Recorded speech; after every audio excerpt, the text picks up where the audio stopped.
Hello friends. Shashi Agarwal channel के अंदर मैं doctor Shashi Agarwal welcome you all. आशा करती हूँ आप सब लोग सेफ है, लाइफ को एंजॉय कर रहे हैं और साथ के साथ स्टडी के ऊपर भी आपने अपना फोकस बनाए रखा है। आज का जो हमारा सब्जेक्ट है that is the corporate accounting, और जिसके अंदर हम लोग करेंगे share capital. Focus will be on the numericals. Theory की वीडियोस जो है आपको जल्दी ही अवेलेबल हो जाएंगी। और अगर आप लोग चाहते हो कि मैं कॉर्पोरेट अकाउंटिंग की लगातार वीडियोस लाऊं तो उसको शेयर कीजिए, लाइक कीजिए और मेरे चैनल शशि अग्रवाल को सब्सक्राइब कीजिए। Before moving to the share capital topic, this is my app, Addism app, which is relevant for commerce, economics and management. Corporate accounting के notes मैंने जो है वहाँ पे बीकॉम सेकेंड ईयर के बैच के अंदर शेयर किए हुए हैं, तो आप लोग वहाँ पे चेक कर सकते हो। काफी सारा मटेरियल इसके अंदर फ्रीली अवेलेबल है, काफी सारे टेस्ट भी इसके अंदर फ्रीली अवेलेबल है और काफी सारे स्ट्रक्चर कोर्सेज भी हैं जो कि आप लोगों के लिए रेलिवेंट है। तो आप लोग यहाँ पे चेक कर सकते हो। इसका link I will be sharing the description box. Issue of share. अब देखो, जो कंपनी है उसको फंड चाहिए होते हैं, वो लोन भी ले सकती है और शेयर भी इशू कर सकती है। शेयर जनरली वो दो तरह की इशू कर सकती है, equity shares and preference share, जिसको डिटेल के अंदर जो है हम थ्योरी के वीडियो के अंदर अंडरस्टैंड करेंगे। शेयर क्या होता है? एक यूनिट होता है जिसके अंदर कंपनी की जो कैपिटल होती है डिवाइडेड होती है। मान लो जैसे total capital of A company 10 lakh है, तो इसको अगर हर एक जो यूनिट है, जो शेयर है, उसकी वैल्यू 100 है, तो उसको हम 10,000 शेयर के अंदर डिवाइड कर सकते हैं। शेयर के बेसिस पे जो इक्विटी शेयर्स होते हैं, they are the owner of the company, but ownership और मैनेजमेंट जो है that is in separate hand. और जो व्यक्ति शेयर्स को होल्ड करता है, जो इक्विटी शेयर जिसके पास होते हैं, is the member of the company, जिसको हम शेयर होल्डर कहते हैं। तो टर्म्स जिसके ऊपर इशू ऑफ शेयर किया जाता है that is given in the prospectus. Share जो है पार पे भी इशू हो सकते हैं, प्रीमियम पे भी, डिस्काउंट पे भी। पार का मतलब है कि जो चीज जितने की है अगर हम उसको उतने पे ही इशू करते हैं तो हम कहते हैं कि share is issued at par. Like share are said to be issued at par when the share holder is required to pay the face value of the share to the company. जैसे मान लो एक जो share है उसकी face value जो है 10 rupees है और हमने इशू भी उसको 10 रुपीज पे कहा है, तो हमने कहा कि शेयर जो है देर इशूड एट पार।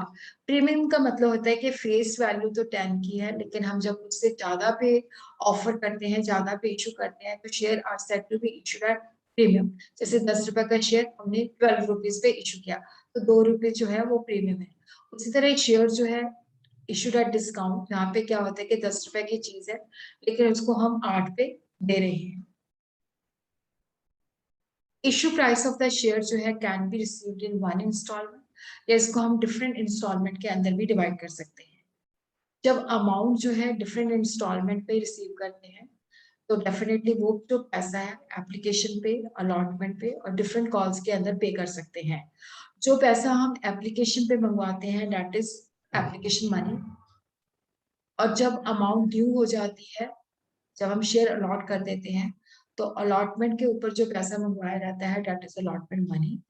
रेस्ट जो है उसको डिफरेंट कॉल, जैसे फर्स्ट कॉल, सेकंड कॉल या लास्ट कॉल, जैसे हमने उसको वेरियस कॉल्स के अंदर, जैसे जो लास्ट, जैसे 10 रुपए का शेयर है, पहले हमने एप्लीकेशन पे 3 रुपए मंगवा लिया, अलॉटमेंट पे हमने फिर 3 मंगवा लिया, 4 रुपए बच गए, तो 4 को हम फर्स्ट पे 2 मंगवा लिए, सेकंड कॉल पे 2 मंगवा लिए, या 4 हम पहली कॉल पे ही मंगवा लिए। तो उसी तरह हम देखते हैं कि यहाँ पे अब हमने कर लिया कि जो अमाउंट है उसको हम इंस्टॉलमेंट में मंगवा सकते हैं। तो जर्नल एंट्रीज, जो कि न्यूमेरिकल जब क्वेश्चन आ जाते हैं तो उसमें हमें पता होना चाहिए कि इसकी जर्नल एंट्री हमने किस तरह से करनी है। जब हम शेयर इशू करते हैं तो वी रिसीव एप्लीकेशन मनी। तो देखो यहाँ पे जब हम एप्लीकेशन मनी रिसीव करते हैं बैंक अकाउंट, क्योंकि हमारे पास पैसा जो है आ रहा है जो कि हम बैंक के अंदर डिपॉजिट कर रहे हैं, तो बैंक को हम डेबिट करते हैं। शेयर एप्लीकेशन को हम क्रेडिट करते हैं, क्योंकि शेयर एप्लीकेशन के बिहाफ पे हमारे पास पैसा आ रहा है, उसकी हम नरेशन लिखते हैं, being the application money on this much number at this much rupees per share. तो यहाँ पे जब हम, जैसे मान लो हमने 1 लाख रुपया जो है मंगवाया है शेयर एप्लीकेशन पे, बट हमारे पास 2 लाख आ जाता है, तो जितना आता है उतना ही हम इसके अंदर डालेंगे। अगर 2 लाख आता है तो बैंक अकाउंट डेबिट 2 लाख, तो शेयर एप्लीकेशन मनी। तो यहाँ पे हमने फुल अमाउंट डालना है, चाहे उसके बाद अगर उनको शेयर अलॉट नहीं होते तो हम रिफंड भी कर देते हैं। तो जब हम, हमारे पास शेयर एप्लीकेशन पे जितना पैसा आ जाता है वो सारा का सारा इस तरह की हम एंट्री करेंगे bank account to share application account. और जब हमारे पास ये मैंने यहाँ पे एक एग्जांपल भी दी है, जैसे एबीसी लिमिटेड है that issue 10,000 share of ₹10 each payable 2.50 on application. तो यहाँ पे हमारे पास 25,000 रुपया आया है, तो bank account 25,000 to share application account. और नरेशन के अंदर लिख देंगे being share application money on 10,000 equity share at the rate of ₹2.50 per share हमने उनसे मंगवाया है। और उसी तरह ही जब हम पैसा रिसीव करते हैं तो bank account to share application डालते हैं। फिर उसके बाद हमने क्या करना होता है कि जो शेयर एप्लीकेशन मनी है उसको शेयर कैपिटल अकाउंट के अंदर ट्रांसफर करना होता है। और यहाँ पे हमने जब शेयर एप्लीकेशन को शेयर कैपिटल के अंदर ट्रांसफर करते हैं, तो यहाँ पे बेसिकली जो है share application account to share capital account, और जिन एप्लीकेंट्स को हम पैसा जो है जैसे उनको शेयर अलॉट नहीं कर पाते, तो उनका एप्लीकेशन मनी जो है हमने रिटर्न करना होता है। तो वहां पे हमारी एंट्री होती है share application account debit to bank account. उसी तरह ही देखो, पहले हमने जब हमारे पास 10,000 शेयर की बेसिकली क्या है कि ₹2.50 के हिसाब से एप्लीकेशन मनी आ जाती है, तो पहली एंट्री हमारी होती है bank account to share application account. उसके बाद हम शेयर एप्लीकेशन अकाउंट को शेयर कैपिटल के अंदर ट्रांसफर करते हैं। उसी तरह जब शेयर अलॉट हो जाती है तो अलॉटमेंट मनी जो होती है ड्यू हो जाती है।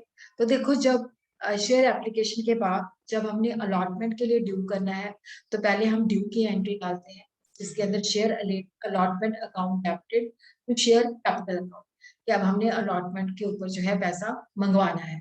तो वहां पे हम नरेशन डाल देंगे being the share amount money due on share at rupees per share as per resolution dated.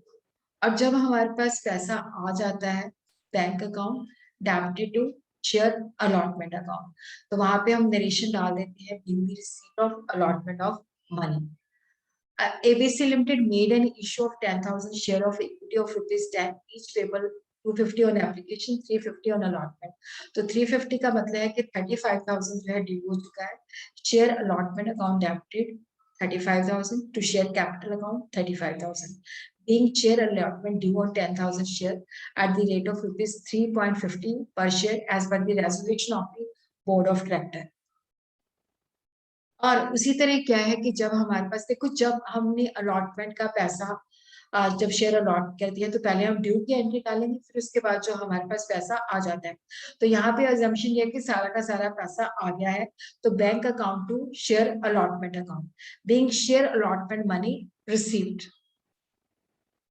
उसी तरह जब हम फर्स्ट कॉल जो है ड्यू हो चुकी होती है, तो यहाँ पे share first call account debited to share capital. देखो, जब भी जैसे फर्स्ट कॉल है, सेकंड कॉल है, फाइनल कॉल है, तो पहले हम ड्यू की एंट्री डालते हैं share first call account debited to share call sorry share first call account debited to share capital account being the first call money due on this much numbers of shares at the rate of rupees per share as per the resolution of the director dated।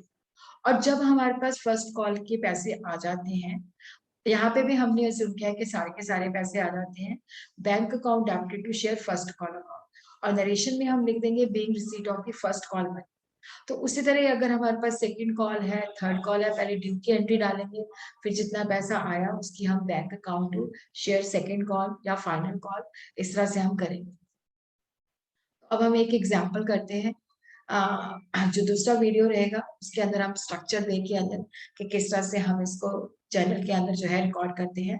ABC limited made an issue of 10,000 share of equity of ₹10 each, कि यहाँ पे 10,000 share थे, हर एक share की जो value थी वो ₹10 थी, और ₹10 हमने किस तरह से पे करना है, 2.50 एप्लीकेशन के ऊपर, 3.50 अलॉटमेंट के ऊपर, और 4 जो है फाइनल कॉल के अंदर। और सारे के सारे शेयर जो थे वो सब्सक्राइब हो गए थे और अमाउंट हमने रिसीव कर लिया था। तो यहाँ पे हम देखते हैं कि share first and final call, क्योंकि बाकी मैंने एप्लीकेशन और अलॉटमेंट का तो आपको बता ही दिया था। फर्स्ट एंड फाइनल कॉल जो है पहले हम ड्यू करेंगे, दैट इज 40,000। और उसी तरह हम जब हमारे पास पैसा रिसीव हो जाएगा तो bank account debited to share first and final call 40,000. So being share allotment due on 10,000 share at the rate of ₹4 per share as per the resolution of the board of directors.